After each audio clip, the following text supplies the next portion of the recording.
Next topic is federal government. Federal का मतलब है संघीय सरकार। In this government power are divided between central and the state government. इसमें पावर को डिवाइड किया जाता है सेंटर और स्टेट में।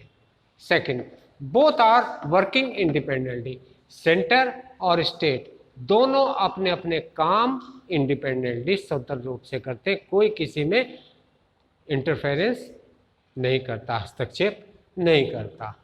ठीक है, एंजॉय पावर इंडिपेंडेंटली, और पूरी तरह से उसका मनोरंजन करते हैं अपनी पावर का। तुमने देखा होगा कि हमारे यहाँ भारत में इससे पहले सपा थी, तो सेंटर में तो मोदी जी थे और स्टेट में किसकी थी? अखिलेश की सरकार थी। दोनों वहां भी वो अपना इंडिपेंडेंटली कर रहे थे, दूसरा अपना इंडिपेंडेंटली कर रहे थे, तो किसी के उसमें इंटरफेरेंस नहीं करता। अब इसको आपस में ना इनमें झगड़े तो इनके सब्जेक्ट को अलग अलग कर दिया जाता है। सब्जेक्ट दे दिए जाते हैं कि भाई तुम्हारे पास ये पार्ट है, स्टेट के पास ये पार्ट है, सेंटर के पास ये है। जैसे सेंटर के पास डिफेंस है, फाइनेंस है, इंटरनेशनल अफेयर्स है और कम्युनिकेशन है, ये वाले इसमें रखे जाते हैं। ठीक, स्टेट में लोकल पुलिस, फॉरेस्ट्री और माइनिंग ये रखे, एजुकेशन ये इसमें इंक्लूड करे जाते हैं। ठीक है, अब इसकी एग्जाम्पल है जैसे यूएसए, इंडिया एंड स्विट्जरलैंड, ये इसकी एग्जाम्पल है। फेडरल इन इंडिया, भारत में फेडरलिज्म। अब हम ये क्वेश्चन आता है ऐसे करके कि हाउ कैन यू से the India is the federal form of government, तो ये वाला पॉइंट आ जाएंगे।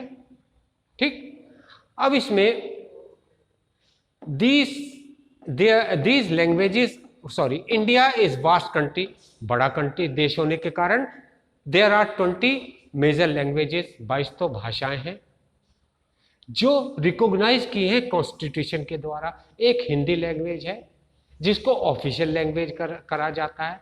वैसे तो हमारे यहाँ कुछ 100 समथिंग लैंग्वेजेस हैं, लेकिन इसको हमने रिकॉग्नाइज किया है। Second, these languages are considered by the constitution, इसको संवैधानिक अधिकार दिया गया है। Some 100 minor language in India, कुछ माइनर लैंग्वेज है, छोटी भाषा है, प्रांतीय भाषा होती है, लोकल होती है, ठीक है, अपनी अपनी भाषा होती है। फिर people enjoy autonomy in their local and regional affairs, कुछ आदमी अपनी रीजनल अफेयर्स रखते हैं, लोकल भाषा से ज़्यादा कनेक्टेड होते हैं, तो वो लोकल भाषा को ही बोलना ज़्यादा पसंद करते हैं। ठीक है, which keep them United national international affairs, और ये हमें राष्ट्रीय और अंतर्राष्ट्रीय चीज़ों में इंडिकेट करती है। ठीक,